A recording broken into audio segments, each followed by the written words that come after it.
আসসালামু আলাইকুম। আমরা আসছি আজকের বৃহত্তম ম্যানগ্রোভ বন সুন্দরবনে। এখন আমরা সুন্দরবনে আসছি। এখানে জোয়ারে পানি উঠে গেছে সুন্দরবনের প্রতিটা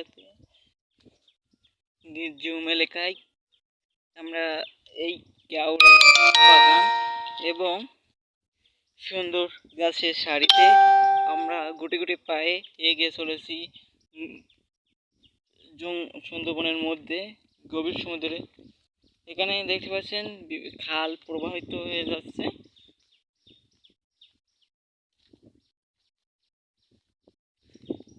সুন্দরবন বিশ্বের সেই নামকরা একটি দক্ষিণ খুলনায় অবশিষ্ট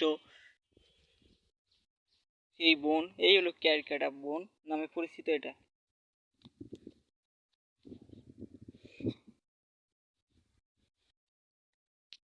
এখন জোয়ারের পানিতে